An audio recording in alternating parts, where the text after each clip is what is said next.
So we're gonna show you how to take this beet and turn it into this beet, which will take about 100 days. Welcome to the Culinary Vegetable Institute at the Chef's Garden. I'm Chef Jamie Simpson, and you're watching an episode of Plant to Plate, a series where we really look at the science and how we bring these vegetables from the fields to the plate. Golden beets right now are the sweetest beet we grow. Those sugars are what we're gonna take advantage of here, and we know they're there. And one thing we can do with low temperature is convert all of the available starches into sugars. We're gonna caramelize them to black. In this case, we're gonna use a small water bath and time 100 days. We're gonna check in on this thing after maybe 7 days, and then 30 days, and then 60 days and 90 days, and just watch its progress as it goes from here to here. The final step is a dry aging step, where we really want to bring that water level down. You can see there's a lot of moisture in beets, obviously, and we're going to want to bring that water level down until it's like almost like a molasses. The texture is like prune or fig, really jammy, like beautiful, most ridiculous thing, 100% beets. So when you're working with beets at home, in the restaurant, peel it on paper, it's easy, and use a glove. Gloves are good for this because you're not wearing it for the rest of the day. Also, I cut myself earlier. Most important thing on a peeler is a sharp blade. That's it. So I just almost like to tourne the beet with a peeler and just work around the beet. Yeah, golden beet. So peel them in as few cuts as possible. As you peel them, you just transfer them right here to this big, beautiful sous-vide bag. If you don't peel it, there is skin flapping around, right? These things will change size and volume, and you don't have to peel them, but you probably should. Beautiful. So this is our home for the next 100 days, but we gotta vacuum seal it first.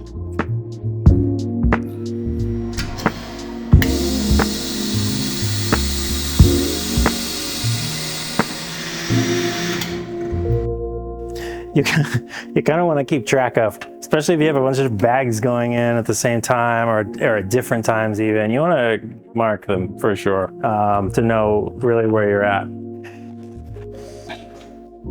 You also might just call it what it is too, because in the end of the day, this thing's going to be pretty unrecognizable. If there's other things going on in here, we're going to want to know what's what.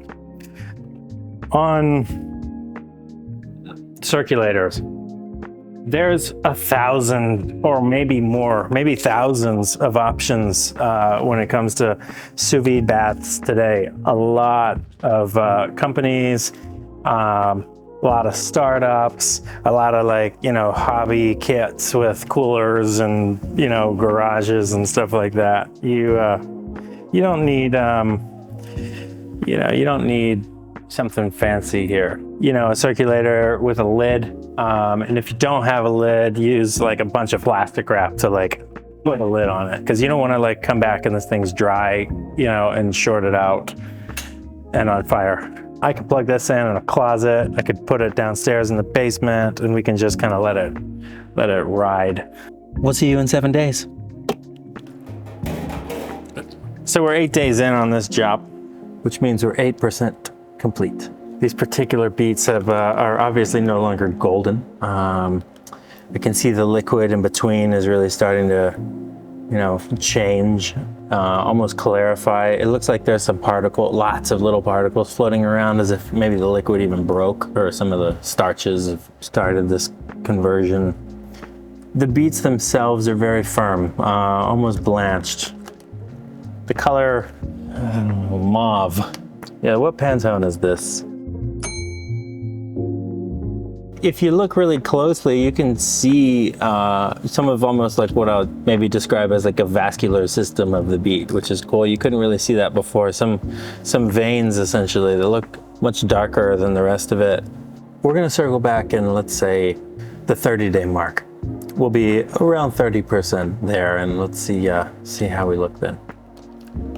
So it's been about a month, 1 month-ish, 30-ish days. And again, these bags are porous, so you can smell what's going on under here. And I'm picking up today a little bit of Werther's Original, you know, some of that kind of commercial, lightly caramelized caramel, maybe a little butter, you know, nothing crazy or profound, but it's doing the thing and interesting. And maybe there's a home for this at some point. A 30-day sous vide beet at 130 degrees Fahrenheit.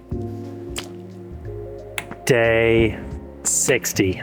And as the ramps start to pop out of the ground and the daylilies and all the other little things are getting greener, this thing's getting darker, blacker, and just in time for spring. The aroma's changed a lot. The caramel tones are, you know, getting darker. They're becoming more like butterscotchy. It's a slow go, right? As we mentioned, this thing is past its halfway point though, and we're glad about that. Fortunately, we have another 150 pounds in the works, so it's not just this bag we're doing, but it's got a lot of texture. I couldn't squish it with my hands. I mean, I could if I had to, but you know, they're still really firm, very sliceable, like a nicely poached beet, just barely undercooked. Okay, feels like a year almost. And you know, as you kind of walk back the steps and trace them back in your head, it seems like an obscure amount of work, but really looking back, all we did was put some peeled beets in a vacuum bag at 130 degrees, and we checked in 100 days later. And here we are.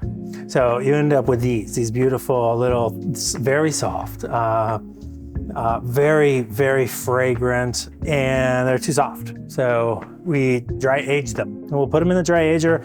I like them in the dry ager. We put them in for about 2 weeks. You could do them in the dehydrator. The risk there is just over drying them. You don't really want to over dry them unless you maybe want to grate them on a microplane, because they will dehydrate.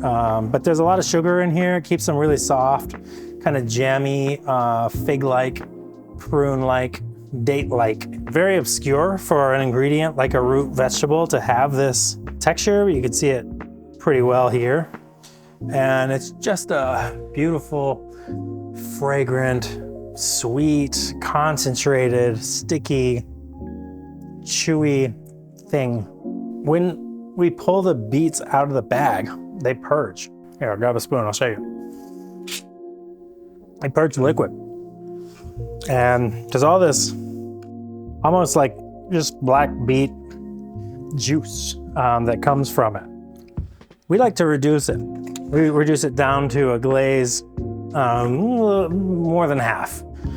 And you'll see the result of that, right? Nappe, very glossy, lots of sugar present, you could tell. Also fruity, acidic, tastes like that beet, but in liquid form, a little more concentrated. I love it, big fan. So we bring them back together, we marry the two. And in this case, the idea was like, let's do like some smaller beets, petite beets, and we'll pack them in their own syrup like cherries, Luxardo cherries or something like that. We're gonna use them in a composition of cheese and nuts and thyme. 3 pretty fragrant ingredients, specifically pecan, praline, tête de moine, actually a cheese from Switzerland, and angirol. Increase its surface area, makes it a little more fragrant, pungent. And then obviously our black beets in black beet syrup. Let's just get started there. It's pretty straightforward. By no means is it a stop here, but the function of this is to say like, well, if I can, you know, treat it like a fig, or treat it like a raisin, or treat it like a date, you know, what are the different things that those ingredients might go in? And that's, to me, a fundamental exercise. Where can this ingredient be applied? Where ingredients like it are already in some form of familiar application, because it is a pretty unfamiliar ingredient. Our little petite beets, we'll just plug in here.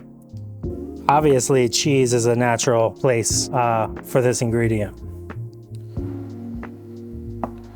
We're just gonna shave a little bit. You're not gonna, you know, it looks like a lot more than it is. Again, I want this to be like one bite, so we're not gonna go crazy here. Just as long as it kind of curls around like a skirt or a dress. That'll give you something to cloche this beet with, like that. To finish, just a single leaf or tip of thyme. Another fragrant addition to this composition. There you have it, 100-day beets. Give it a shot, try it.